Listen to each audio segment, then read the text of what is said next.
નમસ્કાર વિદ્યાર્થી મિત્રો, સરસ્વતી ગ્રુપ ઓફ એજ્યુકેશન દ્વારા ચાલતા આ ઈ લર્નિંગ પ્રોગ્રામમાં હું બ્રિજેશ સાકડેચા ફરી એકવાર આપ સૌનું રંગારંગ સ્વાગત કરું છું. આપણે ધોરણ 10 ની અંદર વિજ્ઞાન વિષયની અંદર ચેપ્ટર નંબર 5 નો અભ્યાસ કરતા હતા કે જેનું નામ છે તત્વોમાં આવર્તનીય વર્ગીકરણ. એટલે કે આપણે કેવી રીતે ક્લાસિફિકેશન કર્યું એલિમેન્ટ્સનું, આપણે એના વિશે ચર્ચા કરવાની હતી. તો એમાં આપણે ફટાફટ આપણે રિવિઝન કરી લઈએ, હબડતું બોલાવી દઈએ. તો આપણે એવું જોયું હતું કે સૌથી પહેલા વૈજ્ઞાનિકોએ તત્વોને બે ભાગમાં ડિવાઈડ કર્યા હતા, ધાતુ અને અધાતુ.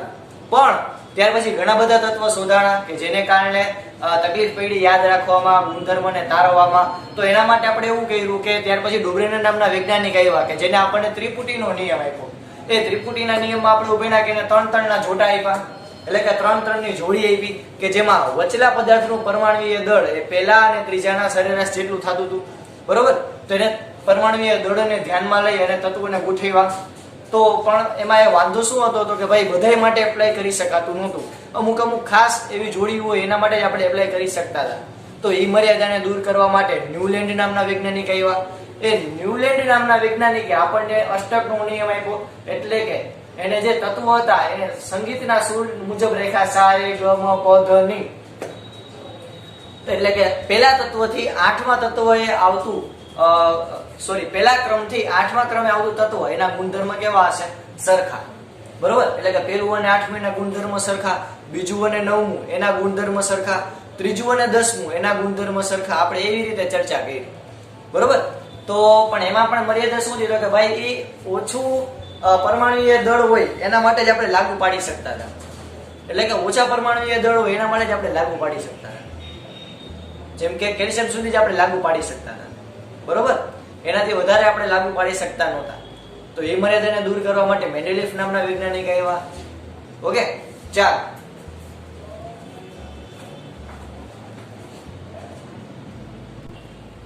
ત્યારબાદ મેન્ડેલિફ નામના જે વૈજ્ઞાનિક આવ્યા હતા એને આપણને 63 તત્વો ત્યારના જમાનામાં જાણીતા હતા. એ બધાને કેવી રીતે ગોઠવા તો કે ભાઈ એને 3 વસ્તુ ધ્યાનમાં લીધી. ખાલી પરમાણ્વીય દળ જ નહીં પણ સાથે મૂળભૂત ગુણધર્મો અને રાસાયણિક ગુણધર્મો, એટલે કે આ 3 વસ્તુ ધ્યાનમાં લીધી. પરમાણ્વીય દળ, મૂળભૂત ગુણધર્મો અને રાસાયણિક ગુણધર્મો.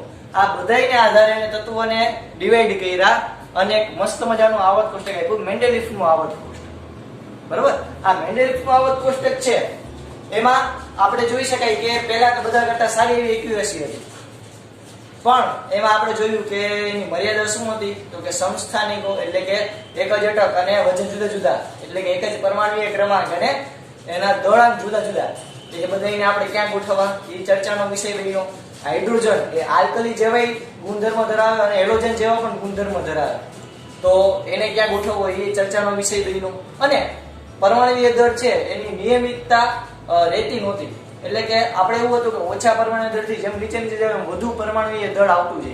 પણ ક્યારેક ક્યારેક એવું બનતું કે અહીંયા ઓછું હોય તો વધુ એની નીચેના જગ્યાએ ઉપર હોય.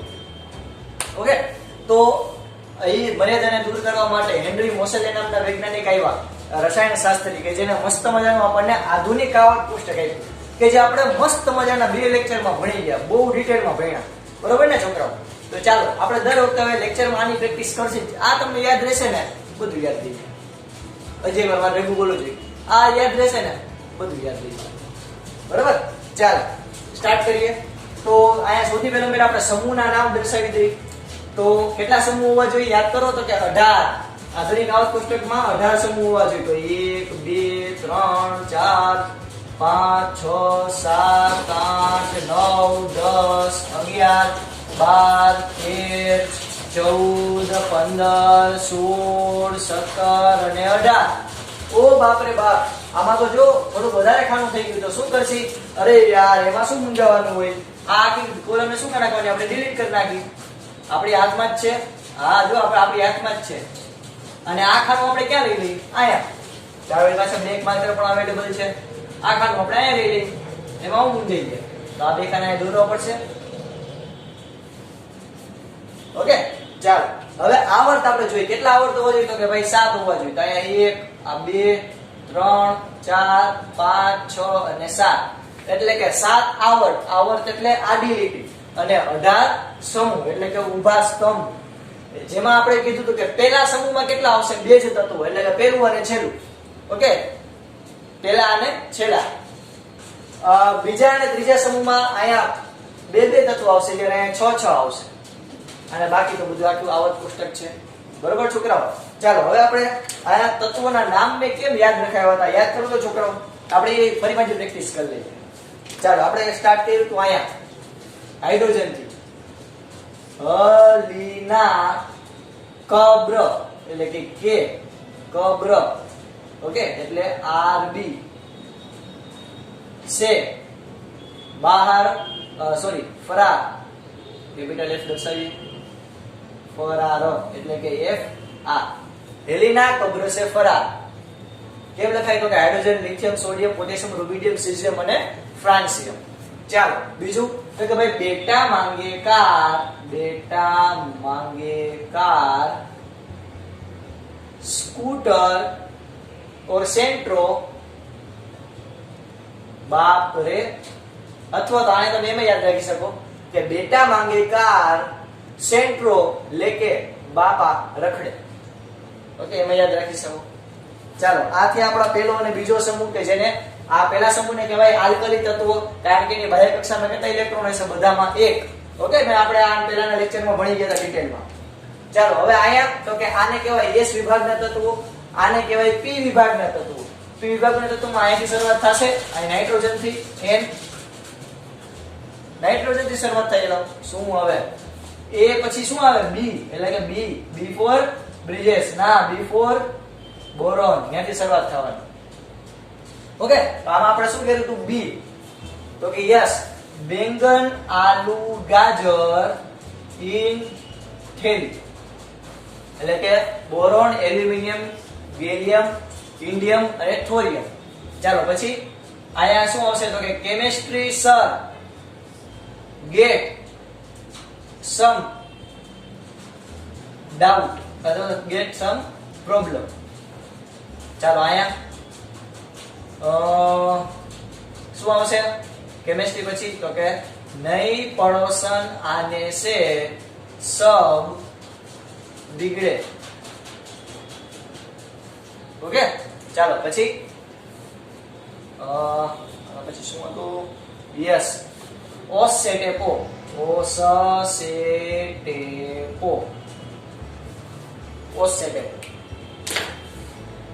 એટલે કે બીજાની કોપી કરી. પછી અહીંયા ફિરકલ બહાર આઈ આંટી એટલે કે ફ્લોરિન, ક્લોરિન, બ્રોમિન, આયોડિન અને એસ્ટેટિન.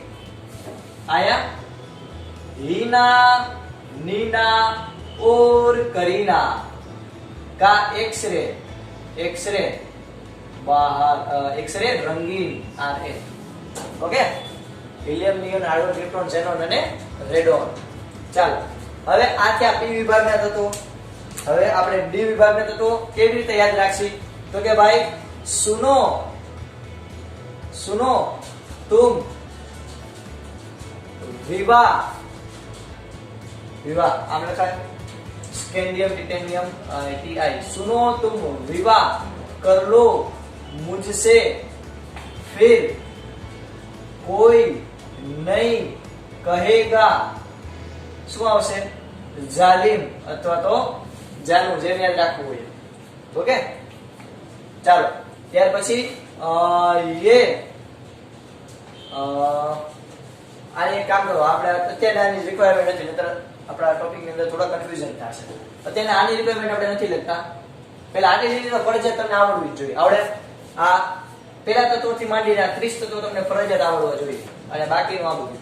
જેમાં આ સમૂહને કેવો સમૂહ કહેવાય? આલ્કલી સમૂહ, કે જેના બાહ્ય કક્ષામાં 1 ઇલેક્ટ્રોન છે. આ 17મો સમૂહ છે, એને કેવો? હેલોજન સમૂહ કહેવાય. યાદ છે? હેલોજન જગારા મારી. કારણ કે આ જે હેલોજન તત્વ છે એ આ ભગવાનની એકદમ બાજુમાં છે, એટલે એ ગમે એને જાય ગમે એને પકડી લે. એટલે આ સૌથી વિદ્યુત ઋણ તત્વ મેં તમને ગયા લેક્ચરમાં કીધું હતું. ઓકે, આ અને છૂટા મુકાય એવા નથી, ભૂરાયા થાય. ગમે ત્યાં બાજુમાં કોઈ તત્વ દેખાય ગમે એનો ઇલેક્ટ્રોન લઈ લે, કારણ કે આને એક જ ઇલેક્ટ્રોન જોતો હોય ભગવાન બનવા માટે. આ બધા ભગવાનના ઘરના માણસ નિષ્ક્રિય વાયુઓનો સમૂહ અવળવા. બરોબર. પછી આપણે એક મસ્ત મજાની એક બાઉન્ડ્રી બનાવી હતી. એ બાઉન્ડ્રી થી આ બાજુના બધા તત્વો ધાતુ અને ઓલી બાજુના બધા તત્વો અધાતુ, એટલે કે આલિપા બધા ધાતુ અને માલિપા બધા અધાતુ, અને જે બાઉન્ડ્રી કઈ રીતે, એ બધા આવશે અર્ધ ધાતુમાં. બરોબર. આ કેના જેવું, તો કે ભાઈ ભારત અને મ્યાનમાર બે વચ્ચે માની લો કે બાઉન્ડ્રીમાં કોઈ ગામડા ઘણા બધા રહે છે, તો એ લોકોને બેયની નાગરિકતા મળે. આ કે જો આપણે ભારતમાં રહીએ, ઓકે, મ્યાનમારના લોકો હોય તો એ મ્યાનમારમાં રહે, પણ ભારત અને મ્યાનમાર બેયની બોર્ડર ઉપર આવેલા ગામડા હોય તો એ લોકો બેયની નાગરિકતા ધરાવે. એ લોકો ભારતના નાગરિક કહેવાય અને મ્યાનમારના નાગરિક કહેવાય. કારણ કે ત્યાં તો એવું કે ગામડામાં જે ઘર હોય તો ઘરમાં રસોડું ભારતમાં હોય અને બેડરૂમ હોય તો મ્યાનમારમાં હોય. બરોબર. તો એ લોકોને બેયની નાગરિકતા મળે. પણ એના જેવું કે આ બાજુને બધી ધાતુ, ઓલી બાજુને બધી અધાતુ. તો બાઉન્ડ્રીમાં જે છે એ બધા કેવા અર્ધ ધાતુ. ઓકે, અર્ધ ધાતુ ક્યાં હતા, તો કે ભાઈ એક તો હતું બોરોન, પછી હતું સિલિકોન અને જર્મેનિયમ, પછી સિલિકોન અને જર્મેનિયમ, પછી છે આર્સેનિક, પછી ટિટેનિયમ. અને તો આ જે આખી બાઉન્ડ્રી તમને દેખાય, આ આખી બાઉન્ડ્રી, એ બાઉન્ડ્રી થી આલીપાના બધે તત્વો છે, આલીપા બધે તત્વો ધાતુ, માલીપા બધે તત્વો અધાતુ. બરાબર. આપણે મસ્ત મજાનું આવી રીતે આવત કોષ્ટક રેડી કર્યું. હવે આપણે અમુક ટોપિક ધ્યાનમાં લેશી. આ ટોપિક સમજી લ્યો ને એટલે આ પાઠ પૂરો, બીજું કાંઈ નથી. બરોબર. તમને લખતા આવડવું જોઈએ. જો મૂકવાનું કાંઈ નથી, આ બધું સાવ સહેલું. કેમેસ્ટ્રી એટલે હાવ ચમકું જેવું. મને ફિઝિક્સમાં વાંધો પડે, આપણે ફિઝિક્સ ને બાકી નથી રાખ્યું, ફિઝિક્સ સારી રીતે સોલ્વ કર્યું તો પછી આ તો કેમેસ્ટ્રી. બરોબર. સારી રીતે આપણે સોલ્વ કરી શકશું. જો આવર્તમાં તત્વોની ઇલેક્ટ્રોનીય રચના, આવર્તમાં તત્વોની ઇલેક્ટ્રોનીય રચના. આવર્ત પેલા તો કોને કહેવાય, તો કે ભાઈ તમને જે આ આડી લીટી દેખાય એને શું કહેવાય, આવર્ત. તો જે આ આડી લીટીમાં જે દેખાય એને આવર્ત કહેવાય. એ આવર્તમાં જે તત્વો રહેલા છે ઇલેક્ટ્રોન રચના કઈ રીતની હશે, તો જો એ કેમ યાદ રાખશો, તો કે યાદ રાખજો કે આવર્તમાં તત્વોની ઇલેક્ટ્રોન રચના હશે 2n² જેટલી, કે જ્યાં n એટલે કક્ષાનો ક્રમ અથવા તો આવર્તનો ક્રમ એમ કહી શકો. ઓકે. જો 2n², જો આપણે પહેલી કક્ષાની વાત કરીએ, આ પહેલું આવર્ત, એટલે આ પહેલી આડી લીટી જેમાં બે તત્વો છે હાઇડ્રોજન અને હિલિયમ. તો આ પહેલી જે લીટી છે એમાં આપણે 2n², આયા જો પહેલી જે લીટી છે પહેલી આવર્ત, આ કયો આવર્ત છે પહેલો, તો અહીંયા હું 1 મૂકું, 1 નો સ્ક્વેર કેટલો થાય, 1 જ થાય. તો અહીંયા શું જવાબ આવશે, 2. તો n બરાબર 1 માટે જવાબ શું આવ્યો, 2. એટલે કે આ જે પહેલા તત્વ હોય છે, આ પહેલું હાઇડ્રોજન અને હિલિયમ, એમાં મેક્સિમમ 2 ઇલેક્ટ્રોન સમાશે. સાચી જ વાત છે. હાઇડ્રોજનમાં એક જ ઇલેક્ટ્રોન છે, હિલિયમમાં 2, એટલે નિષ્ક્રિય હોય. ઓકે. જો હજી એકવાર આપણે જો ઉદાહરણ આપું છોકરા, સાવ સહેલું પહેલા, સાવ સહેલું. જો n બરાબર 2 મૂકું તો આ સૂત્રમાં n બરાબર 2 મૂકું તો જો 2n², જો અહીંયા હું 2 મૂકું તો 2 નો વર્ગ 4, 4 દુ 8. તો જે આ બીજી લીટી તમને દેખાય, lithium, beryllium, boron, carbon, nitrogen, oxygen અને ફ્લોરિન અને નિયોન, એની જે બાહ્યતમ કક્ષા છે, ઓકે, એમાં કેટલા ઇલેક્ટ્રોન હશે, તો કે 8. મેક્સિમમ 8 ઇલેક્ટ્રોન સમાશે, એના કરતા વધારે ઇલેક્ટ્રોન સમાશે નહીં. બરોબર.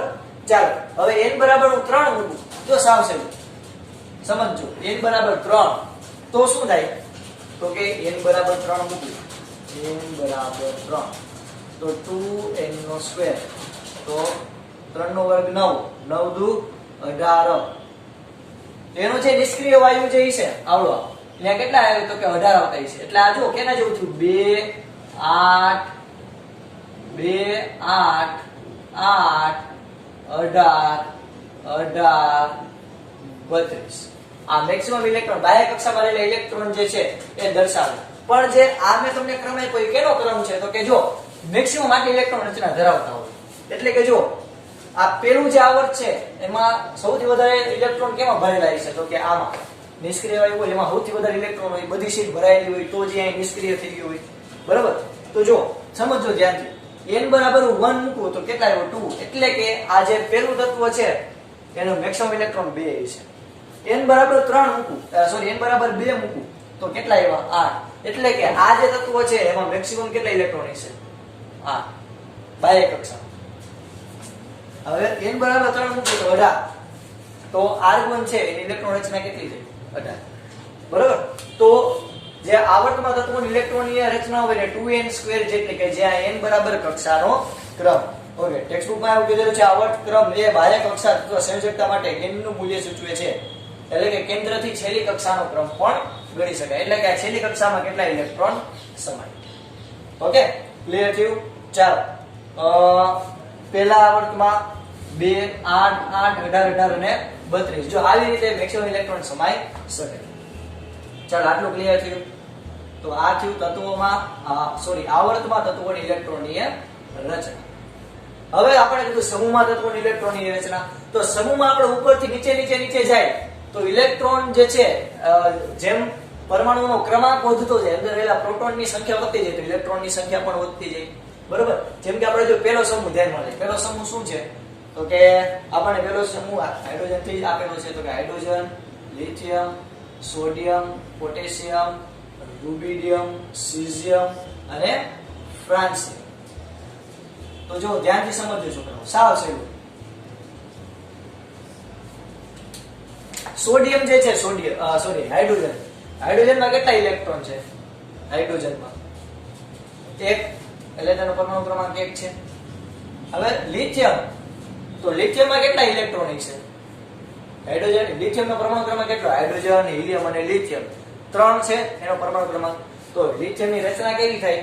તો કે લિથિયમ એટલે 3 પ્રોટોન અને એની આજુબાજુમાં આ 2 કક્ષા ભરાયેલી છે અને 1 ઇલેક્ટ્રોન એનો આવેલો છે. એટલે કે 3 ઇલેક્ટ્રોન અને 3 પ્રોટોન આવી રીતે છે. તો આપણે શું લખી? 2 કક્ષા ભરાયેલી અને એક વધારાનો ઇલેક્ટ્રોન. સોડિયમની વાત કરીએ તો જો સોડિયમ એટલે કે એનો પરમાણુ ક્રમાંક 11. એની બાહ્ય કક્ષામાં પહેલા તો 2 ઇલેક્ટ્રોન ભરેલા છે. હજી બાહ્યની કક્ષા હોય તેમાં 1 2 3 4 5 6 7 અને 8 એટલે 10 થયા. અને સૌથી બહારની કક્ષામાં 1. તો 11 પ્રોટોન અને 11 ઇલેક્ટ્રોન. બહારની ઇલેક્ટ્રોન રચના કેમ થાય? 2 8 અને 1. 2 8 અને 1. તો તમે ધ્યાનથી અવલોકન કરો છોકરાઓ. તો જો આપણે આ જ લખતા જઈએ. જો હાઇડ્રોજન તો 1, લિથિયમ જ્યારે આવ્યું તો લિથિયમ એટલે તો કે જો આ 2 ને વટીને હું મેં કીધું તું યાદ છે કે આવર્ત કોષ્ટક આવી રીતે આમાં વર્તુળ ધરાવે. તો અહીંયાથી આપણે અહીંયા ગયા, ત્યાંથી ક્યાં જવાનું? અહીંયા. જો સમજો, હાઇડ્રોજન, હિલિયમ. હવે તો કે લિથિયમ હોય તો લિથિયમની ઇલેક્ટ્રોન રચના તો કે 2 + 1. સોડિયમની તો કે 2 + 8 + 1. હવે તો કે જો પોટેશિયમ છે એની ઇલેક્ટ્રોન રચના તો મેં આવી જાય 2 + 8 + 8 + 1. એટલે આની ઇલેક્ટ્રોન રચના શું આવશે? 2 8 8 1. હવે તો કે જો મારે આની ઇલેક્ટ્રોન રચના જોતી હોય આ રૂબિડિયમ એની પાસે 1 ઇલેક્ટ્રોન હશે. આ સિવાયની પાસે કેટલા ઇલેક્ટ્રોન હશે? તો કે અહીંયા પૈતું હતું તો 2 + 8 + 8 + 18. એટલે અહીંયા આવશે 2 + 8 + 8 + 18 + 1. ઓકે, આવડી જાય. ચાલો, હવે તો કે અહીંયા મારે સીઝિયમ નું જોતું હોય તો 2 + 8 + 8 + 18 + 18 + 1. ફ્રાન્સિયમ નું જોતું હોય તો 2 + 8 + 8 + 18 + 18 + 32 + 1. ફ્રાન્સિયમ એટલે તો કે એની પહેલા કેટલા આવેલા છે? તો કે આટલા બધા ઇલેક્ટ્રોન આવેલા છે અને એના પછી 1. તો તમારાનો પરમાણુ ક્રમાંક ગોતવો હોય તો કેમ મળશે? તો જો સમજો, હાઇડ્રોજન તેનો પરમાણુ ક્રમાંક એની અંદર રહેલા ઇલેક્ટ્રોનની સંખ્યા ગણી તો આવડે. અથવા તો આયા કેટલા છે ઇલેક્ટ્રોન? આનો પરમાણુ ક્રમાંક કેટલો? તો કે 1. આયા હું શું લખીશ? 1. Sodium lithium. તો લિથિયમ એટલે તો કે જો લિથિયમ એટલે તો કે 2 આ આવર્તનો કેટલા ઇલેક્ટ્રોન સમાઈ શકે? 2 2 + 1 એટલે કે 3. ઓકે, એટલે કે 1 માં હું 2 ઉમેરું તો 3 થાય. હવે તો કે 3 માં હું કેટલા ઉમેરું? તો કે 3 માં હું વળી પાછા 8 ઉમેરું તો થાય સોડિયમ. 3 માં 8 ઉમેરું તો વેરી ગુડ 11. હવે આમાં વળી પાછા 8 ઉમેરું તો થાય 19. હવે આમાં વળી પાછા 18 ઉમેરું તો યાદ કરો, વળી પાછા આમાં 18 ઉમેરું તો તો થાય 37. આમાં ફરી પાછા હું 18 ઉમેરું તો થાય 55. અને આમાં ફરી પાછા હું 32 ઉમેરું તો થાય 87. દૈનિક પરમાણ્વીય ક્રમાંક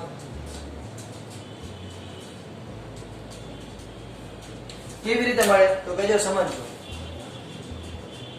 2 8 8 18 18 અને 32. આવર્તે પોતાનું કામ તો દેખાડ્યું જ છે. 2 એમાં 8 ઉમેરું, સોરી 1 છે એમાં 2 ઉમેરું તો 3, 3 માં 8 ઉમેરું તો 18, 18 માં 8 ઉમેરું તો 19, 19 માં 18 ઉમેરું તો 37, 37 માં 18 ઉમેરું તો 55, 55 માં 18 ઉમેરું તો 87. ઓકે, આ રીતે તમે કોઈ પણ પદાર્થ છે એનો કહી શકાય કે એક જ સમૂહમાં રહેલા તત્વો હોય તો એનો પરમાણુ ક્રમાંક ગોતી શકો. ફોર એક્ઝામ્પલ સમજો કે બેરિલિયમ છે તો બેરિલિયમ નો પરમાણુ ક્રમાંક કેટલો તો કે 4. ઓકે, પછી આપણે જો આખો સમૂહ ડ્રો કરી મેગ્નેશિયમ, કેલ્શિયમ, સ્ટ્રેન્શિયમ, Ba અને Ra. તો આનો મારે પરમાણુ ક્રમાંક ગોતવો હોય તો કેમ મળશે પરમાણુ ક્રમાંક? કેમ મળશે તો કે જો 4 આ બેરિલિયમ એટલે આ આવર્તમાં આવેલું છે, 4 માં 8 ઉમેરું તો કેટલા થાય 12. તો આયા સંબંધ કઈ રીતે થાય તો કે જો સમજજો સંબંધ કઈ રીતે થાય. તો કે આમાં મેં કેટલા ઉમેર્યા તો કે 8, આમાં કેટલા ઉમેરીશ તો કે 8, આમાં કેટલા ઉમેરીશ તો કે 18, આમાં કેટલા ઉમેરું તો કે 18, આમાં કેટલા ઉમેરું તો કે 32. ઓકે, 98. તો તમે એક જ આવર્તમાં આયલા જાવ, આયા બગડાવાળી તો લાઈન ઉડી ગઈ. તો જો બેરિલિયમ થી માંડી તમારે આયા સુધીના પરમાણુ ક્રમાંક ગોતવા હોય તો તમને આ એક આંકડો યાદ હોય 2 8 18 18 32. તો તમે કોઈ પણ પદાર્થના પરમાણુ ક્રમાંક એક જ સમૂહમાં હોય એના તમે મેળવી શકો. પરમાણુ ક્રમાંક મળે તો અંદર રહેલા પ્રોટોનની સંખ્યા મળે, ન્યુટ્રોનની સંખ્યા મળે અને ઇલેક્ટ્રોનની સંખ્યા મળી.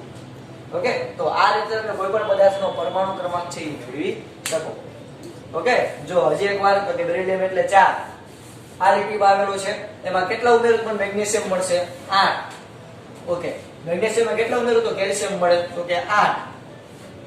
કેલ્શિયમમાં કેટલા ઉમેરું તો મને Sr મળે તો 18. એમાં કેટલા ઉમેરું તો મને Ba મળે તો કે 18. એમાં કેટલા ઉમેરું તો મને Ra મળે તો કે 32. ઓકે, તો આ રીતે તમે કોઈ પણ પદાર્થનો પરમાણ્વીય ક્રમાંક મેળવી શકો. તો ચાલો આપણે ચર્ચા એ કરવાની છે કે સમૂહમાં તત્વોનો ઇલેક્ટ્રોનની રચના જે છે એ કઈ રીતે આવી.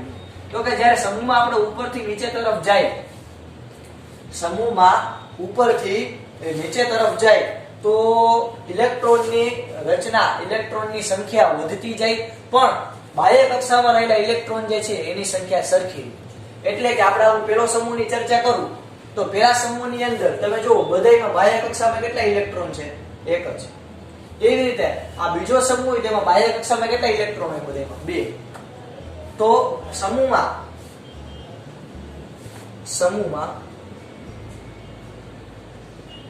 ઉપરથી નીચે જાઓ, ઉપરથી નીચે જતા ઇલેક્ટ્રોન ની સંખ્યા વધે, ઇલેક્ટ્રોનની સંખ્યા વધે, પણ બાહ્ય કક્ષામાં રહેલા ઇલેક્ટ્રોન ની સંખ્યા સરખી.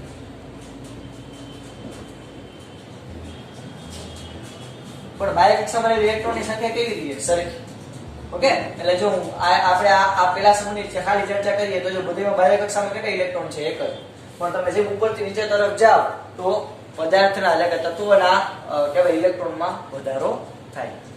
ક્લિયર થયું? Okay, done. ચાલો, તો આપણે જ્યાં સુધી રાખીએ છીએ. નેક્સ્ટ લેક્ચરમાં આપણે આવર્તનીય ગુણધર્મો છે એના વિશે આપણે ચર્ચા કરીશું.